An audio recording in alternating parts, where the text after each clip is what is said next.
Buenas noches, amados y amadas en el Señor.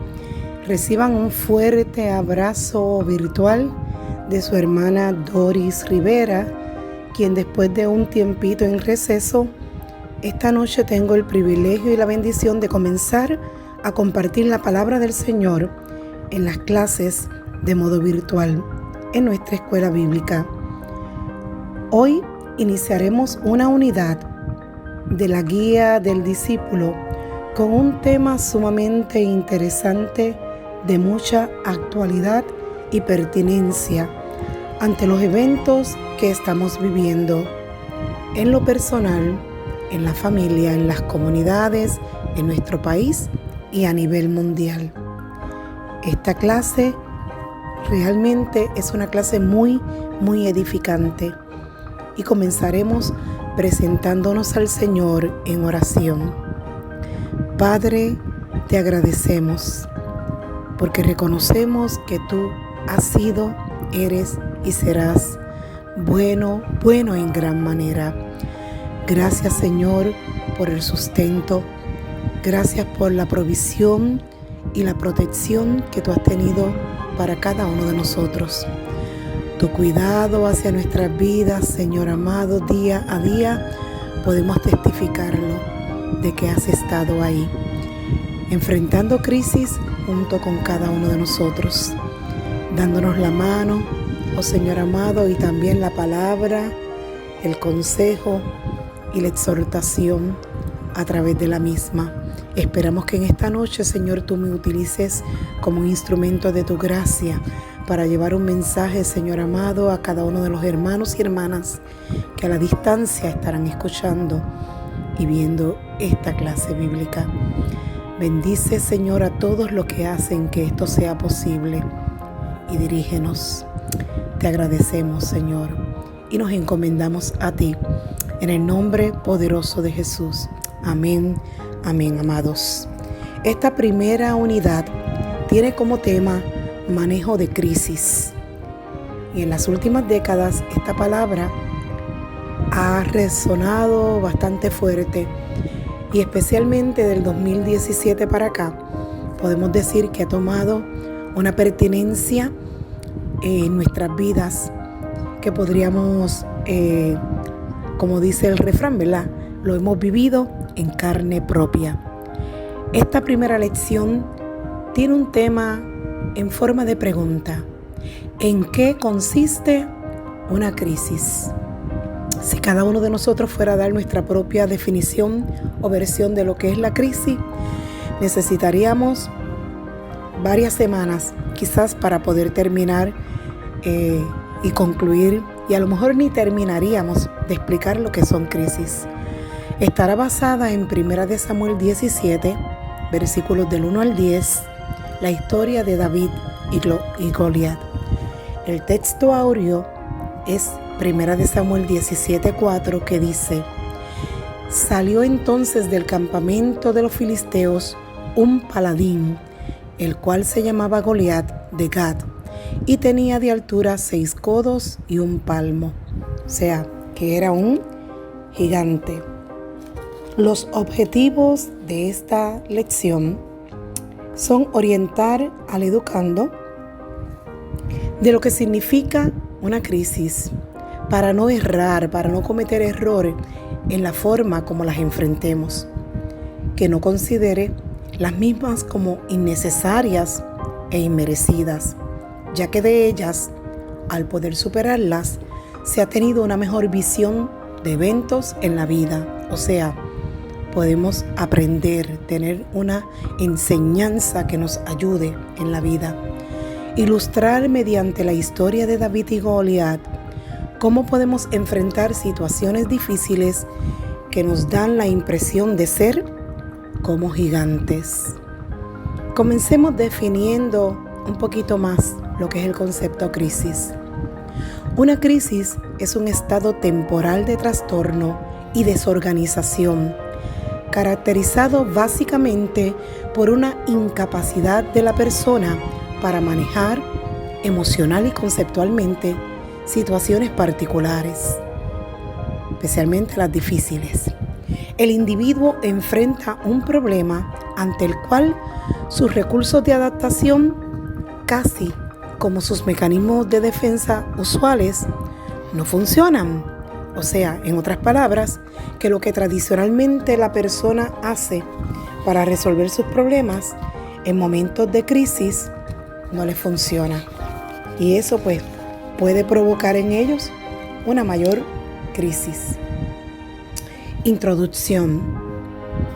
Crisis es el punto crucial al que llegan las personas cuando enfrentan situaciones que inicialmente les parecen insolubles. En otras palabras, sin solución, que parecen y aparentan no tener cómo resolverlas o alguna solución. Con el análisis de este relato, nos proponemos usar a Goliat y su presencia en Israel como símbolo de aquellas situaciones difíciles que nos dan la impresión de ser como gigantes invencibles. Estas nos amenazan, como Goliat, a Israel, con quitarnos la paz, derribarnos y hacernos esclavos de ellas. En otras palabras, amados, cuando nos enfrentamos a las crisis, estas aparentan ser tan y tan grandes que, como decimos en buen puertorriqueño, no encontramos por dónde meterle mano para poder resolverlas.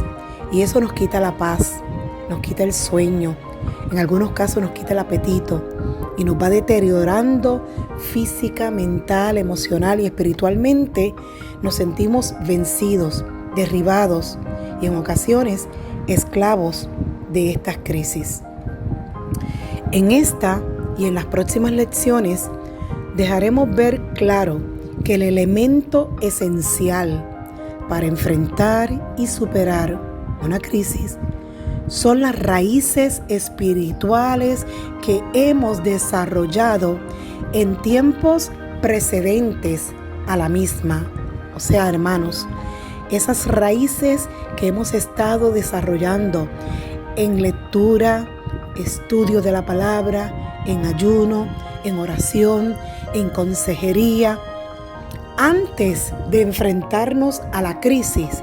Eso es lo que realmente nos prepara para que cuando la crisis llegue, tengamos los elementos, las herramientas, las fortalezas para poder hacerle frente.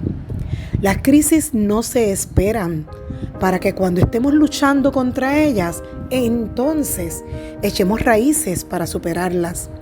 Algo que sería muy bueno, pero realmente no es práctico. Las crisis se enfrentan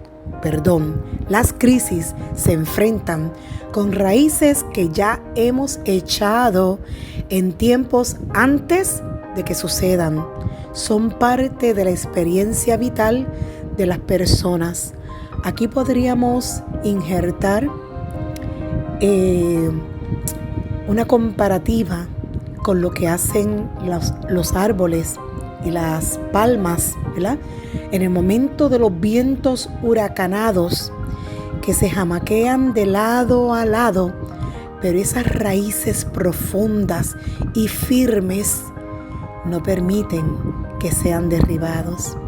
Podemos observar especialmente las palmas, que muchas tienen una peculiar forma, a veces curva, ondulada, casi tocan el suelo, pero luego vuelven y se levantan erguidas.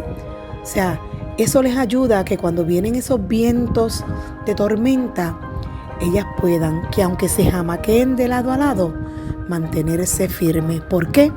Por la profundidad y la firmeza de sus raíces. Y eso es, hermano, lo que nos dice esta palabra. No debes esperar estar frente al viento huracanado de la tormenta para comenzar a prepararte, sino que debemos estar preparados en los momentos de bonanzas, en los momentos de paz, en los momentos de abundancia, en ese espacio de descanso que el Señor nos da. Ese es el momento de ayunar, orar, escudriñar la palabra y buscar que nuestras raíces espirituales estén tan y tan arraigadas para que cuando lleguen los momentos de tormenta nos mantengamos firmes. Vamos a leer el pasaje bíblico de 1 de Samuel 17, del 1 al 10, que dice así: Los filisteos volvieron a reunir sus tropas en Soco, un pueblo de Judá, y acamparon en Efes-Damim, entre Soco y Azeca. También Saúl reunió a los israelitas y acamparon en el valle de Elá y se prepararon para presentar combate. Un valle separaba a los dos ejércitos. Los filisteos estaban de un lado del monte y los israelitas estaban del otro lado.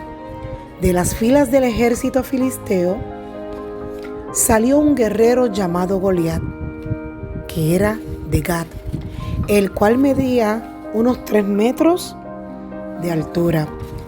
Llevaba puesto un casco de bronce y una cota de malla, también de bronce, que pesaba 55 kilos. Unas placas de bronce le protegían las piernas y llevaba al hombro una jabalina del mismo metal. El asta de su lanza era gruesa, como un rodillo de telar, y la punta era de hierro y pesaba unos 6 kilos. Su escudero iba delante de él. Con fuertes gritos el filisteo les dijo a los soldados israelitas: ¿Para qué se forman en orden de batalla? Yo soy un guerrero filisteo y ustedes están al servicio de Saúl. Escojan a uno de sus guerreros para que venga y luche contra mí. Si en la pelea él me vence, nosotros nos pondremos a su servicio. Pero si yo lo venzo, entonces ustedes serán nuestros esclavos. Todavía añadió el filisteo: en este día yo desafío al ejército israelita. Que venga uno de sus guerreros y pelee contra mí. A la verdad que era atrevido. Este gigante se sentía prepotente por su altura, por su fortaleza física.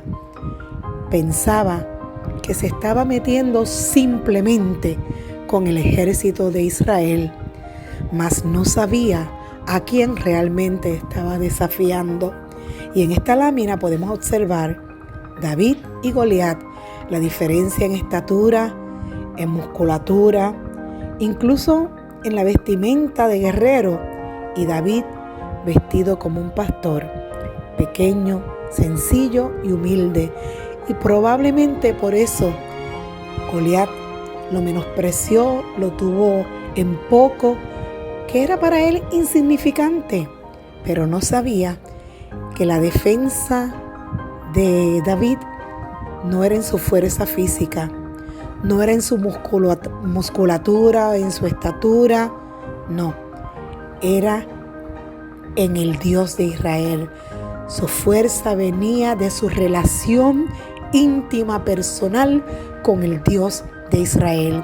Y él sabía que este incircunciso no estaba retando y desafiando a Saúl y al ejército de Israel, sino al Dios de los cielos, al general de los ejércitos celestiales, que no ha perdido ni una batalla y que esta no sería la excepción. La descripción que nos dan estos 10 versículos es que la presencia y apariencia de Goliat intimidaba y generaba miedo en Saúl y los israelitas.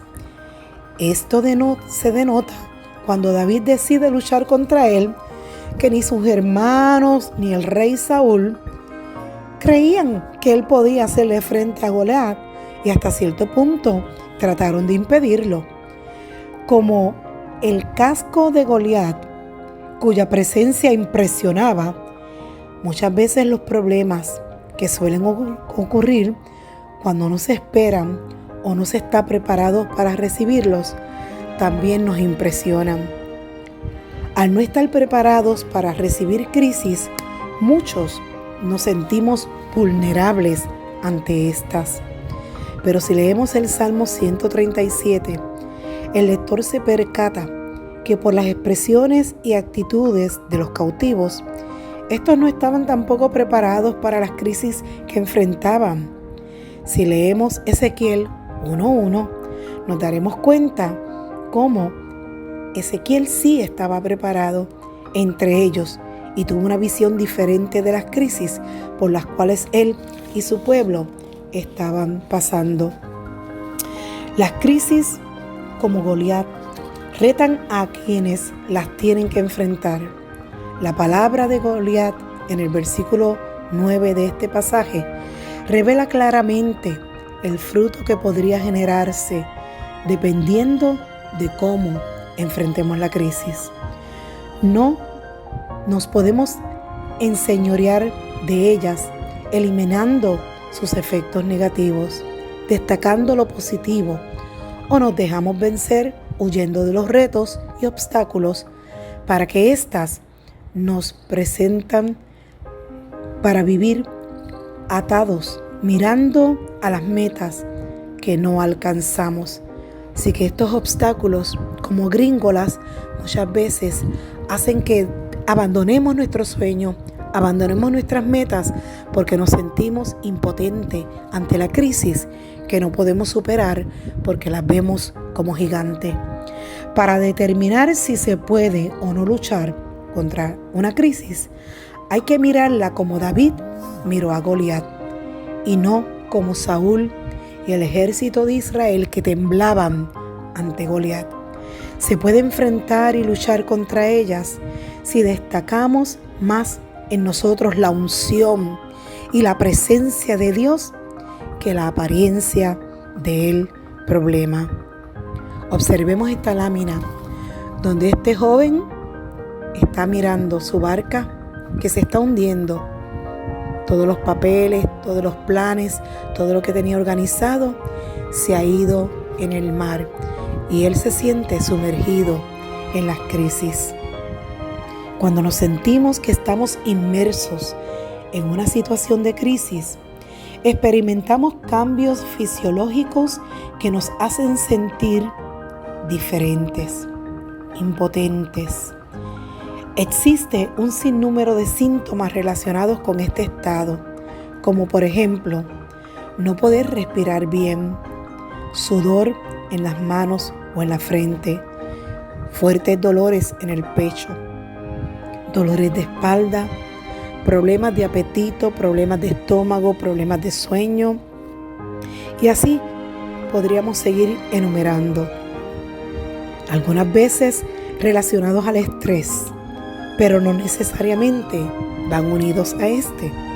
Las crisis pueden originar niveles de depresión que nos pueden dejar privados del poder pensar con claridad, analizar desde todos los puntos de vista para entonces enfrentar de una manera saludable y responsable nuestras crisis.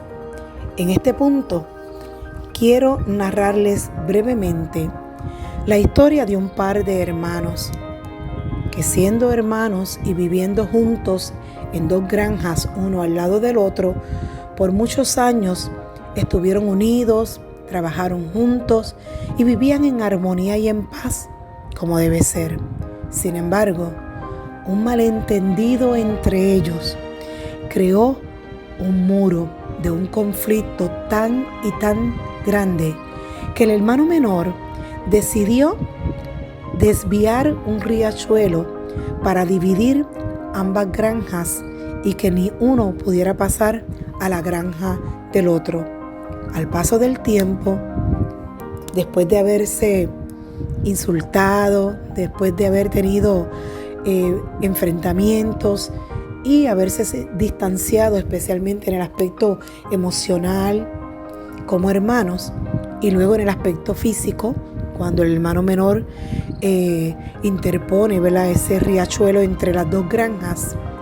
Una mañana el hermano mayor divisó un hombre carpintero que llegó hasta su granja y le preguntó si había algún trabajo para él. Y el hermano le dijo que sí, que habían unos pedazos de madera, unos escombros, y que debía utilizarlos para crear un muro entre la granja de él y la granja de su hermano, pues se habían distanciado al punto de aborrecerse y ya no querían saber el uno del otro y tampoco querían verse. Así que les pidió que en lo que él salía a resolver unos asuntos y hacer unas diligencias, él construyera ese muro en lo que él regresaba. Y el carpintero le contestó: creo que comprendo la situación. Así que el hermano mayor salió a hacer lo que tenía que hacer y el carpintero se quedó trabajando. Al paso de las horas, ya cayendo la tarde y el ocaso, regresa el hermano mayor y, para su sorpresa, en vez de un muro, encontró un hermoso puente que unía de un lado al otro, pasando a través del arroyo, ambas granjas. Era verdaderamente una obra de arte, hermoso. En ese momento divisó a su hermano que venía corriendo, atravesó el puente, llegó hasta ante él llorando de alegría y de arrepentimiento y le dijo: eres un gran tipo. Mira que construir este hermoso puente después de lo que te he hecho y te he dicho. Y mientras ellos estaban en esa reconciliación de llanto, de gozo, de risa y de perdón, vieron que el carpintero tomó sus herramientas y comenzó a caminar para irse. Y le dijeron: no, espera, quédate unos cuantos días, tenemos trabajo para ti. El hombre le dijo: me gustaría quedarme, sin embargo, tengo muchos puentes que construir. Amados, qué hermosa esa reflexión. Realmente, muchas veces permitimos que las crisis y permitimos que ciertos malentendidos se interpongan y crezcan. Como a veces decimos, ¿verdad? Todo comienza con una pequeña bolita de nieve que se lanza de un lado al otro, pero cuando la dejamos correr montaña abajo, esa bolita de nieve va adquiriendo tamaño y puede provocar toda una avalancha.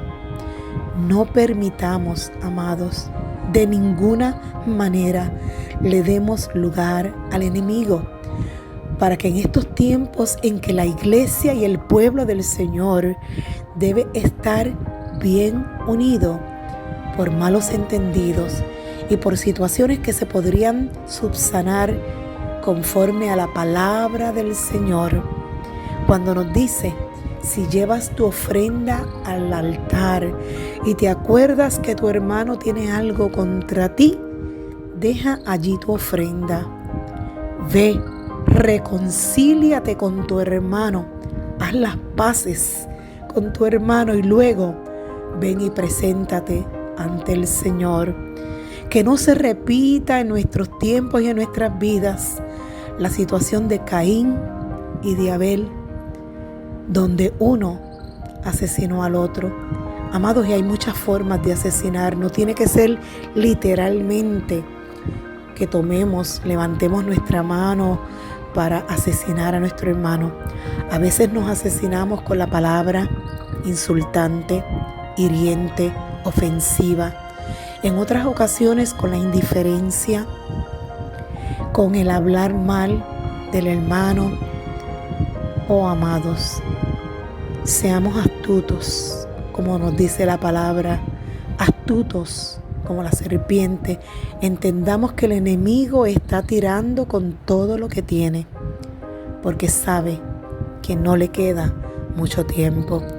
Y nosotros, hermanos, estamos en tiempos de hacer un esfuerzo de unión común frente a todas las crisis que podamos enfrentar. Esta lección, amados, no se trata solamente del enfrentamiento literalmente de David con Goliat, sino que de manera representativa. Nosotros como pueblo de Dios somos los David de esta época. Y hay una agenda diabólica del enemigo que lleva décadas tratando de ganar terreno. Y la iglesia lamentablemente por mucho tiempo estuvo ciega, estuvo sorda y estuvo muda, como las figuritas estas de los 3 monitos. No veo, no oigo y no digo nada. Y hemos dejado lamentablemente que los Goliat de este mundo se sigan creciendo. Y hoy en día los vemos tan y tan grandes que tal parece que nada podemos hacer.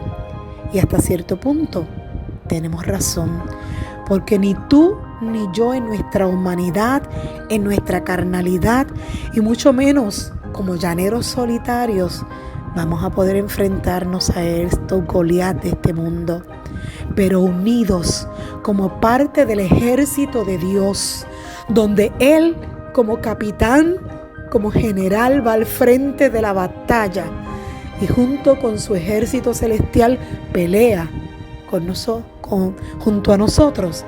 Así sí, hermanos, nosotros vamos a ser airosos, pero estamos en tiempos de sumar y no de restar, de no soltar lo que Dios ha puesto en tus manos. Estamos en tiempos de humillación, estamos en tiempos de buscar el rostro del Señor con gemido, con ayuno, con oración, con sinceridad. Porque, amados, hemos comenzado principio de dolores. Y el enemigo como gigante se ha levantado con unas agendas, amados, ganando terreno en las leyes, en las legislaturas, en los gobiernos, donde ahora cualquier cosa con el pretexto de ser derecho va por encima de aquellos principios, valores y fundamentos que han sostenido la sociedad por todos los siglos. Oh amados, es tiempo de pedirle al Señor que pase colirio por nuestros ojos y esas vendas y esas escamas que no nos dejan ver y percibir lo que el enemigo está fraguando, que podamos verlas, porque son gigantes que se están presentando. Todavía no estamos sintiendo el fuego realmente de la crisis, y no crisis solamente familiar, no crisis de valores, no la crisis de la violencia que sabemos que son reales, de estar secuestrando jóvenes, doncellas, niños, de querer seguir esta cuestión del aborto, de este plan diabólico de disminuir de alguna manera la población. Estos son gigantes que se están levantando, del estar exigiendo derechos para destruir la familia, el diseño original de nuestro Dios. Estamos en los tiempos de que a lo malo llaman bueno y a lo bueno llaman malo, pero llegará el momento, amados, en que nosotros como creyentes y como pueblo de Dios seremos perseguidos, encarcelados, sencillamente. ¿Por qué? Porque el enemigo ha estado fraguando de una manera astuta, colocando en lugares claves personas que están tan entregadas a todo esto que no pueden ver y no pueden percibir.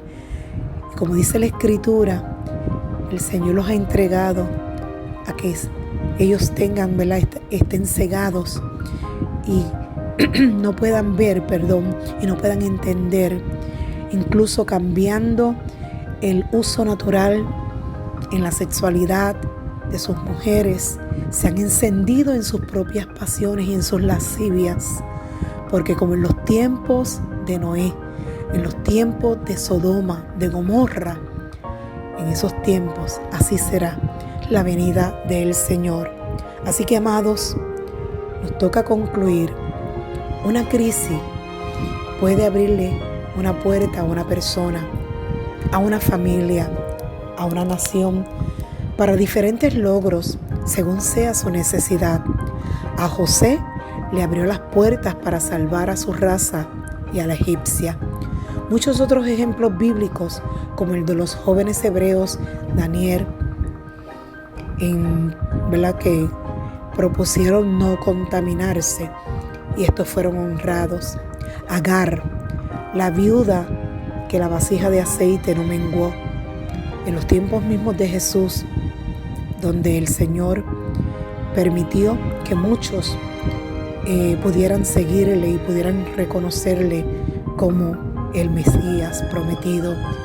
Así también Pablo, el cual sufrió cárceles y muchas tribulaciones, pero como él mismo dijo, nada nos separará del amor de Dios, ni lo alto, ni lo bajo, ni principado, ni potestades. Oh Señor, nada nos puede separar de tu amor. Entre otros muchos ejemplos, todos son modelos de cómo se enfrentan y vencen los obstáculos del camino. La actitud que asumamos ante las crisis es la que le dará el tamaño o la intensidad y las perpetuará más tiempo de lo necesario. Si asumimos, una actitud derrotista, de no puedo, de no sé qué hacer, de se me salió de las manos, pues eso hará que esa crisis crezca y se perpetúe. Sin embargo, si tomamos la actitud que tomó David frente a Goliat, porque tú vienes contra mí con espada y jabalina, mas yo vengo contra ti en el nombre del Señor. Así, hermanos, podemos derribar gigantes. Dependiendo de esa actitud, ensanchamos o reducimos. Convertimos un grano de arena en un gran desierto o convertimos el desierto en un campo de trigo. Seamos prácticos en nuestra manera de ser y de pensar cristianamente. Dios nos ha equipado para vivir en todo tiempo, especialmente en los tiempos de crisis. Dios nunca va a hacer por mí, ni tampoco por ti, lo que me toca a mí o lo que te corresponde a ti hacer.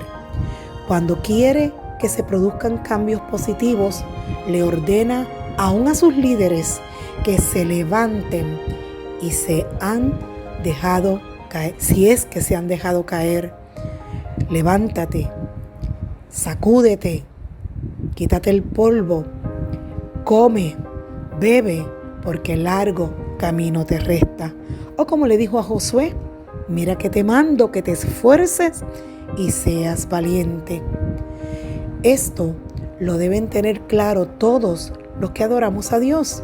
En nuestra relación con Él no se nos ha revelado que va a haber ausencia de crisis. Al contrario, dice la palabra del Señor, en el mundo tendréis aflicción, pero no se queda ahí, mas confiad, porque yo he vencido al mundo. Se nos ha enseñado a ser más que vencedores, como dice Filipenses 4:13. Todo lo puedo en Cristo que nos fortalece. Estamos siguiendo las huellas por el valle de la sombra y de la muerte, como dice el Salmo 23, pero también sabemos que el gran pastor tiene su vara y su cayado para infundirnos aliento. Quisiera concluir, antes de la oración final, con un párrafo que escribió nuestro pastor general, el reverendo Miguel Ángel Morales, en la parte introductoria de estas lecciones de esta unidad.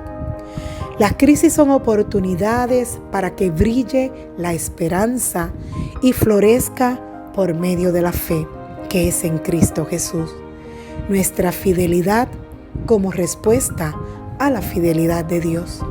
Por virtud de la palabra, esperamos vencer las crisis, ser llenos de la esperanza que no avergüenza y crecer en fidelidad. Les invito a inspirarse en la palabra de Dios, a amar como Cristo y a servir en espíritu y en verdad. que así nos ayude el Señor. Bendito sea nuestro Dios. Amados, ahora vamos a tener la oración que se encuentra al final de la clase bíblica, que dice así: Padre nuestro, siempre que pienso en tu poder y grandeza y me amparo en tu omnipotencia, sé que en cualquier momento de crisis no me desampararás. Tu omnipotencia me enseña que venceré a tu lado. Tu omnipresencia me enseña que no importa el lugar en donde me encuentre, siempre tendré tu compañía. En el nombre de Jesús. Amén. Amén. Esperemos que esta palabra se haga verdad en nuestras vidas. Confiemos en las promesas del Señor y venceremos, así como David frente a Goliat. Tengamos la seguridad que el gran yo soy, que el león de la tribu de Judá, que el general de los ejércitos celestiales va frente a nosotros ante las batallas y las crisis de este mundo, y que solo confiando plenamente en Él podremos vencer cualquier crisis, aunque parezca un gigante. Dios nos bendiga, Dios nos guarde, amados. Un abrazo en el nombre del Señor. Gloria a Dios.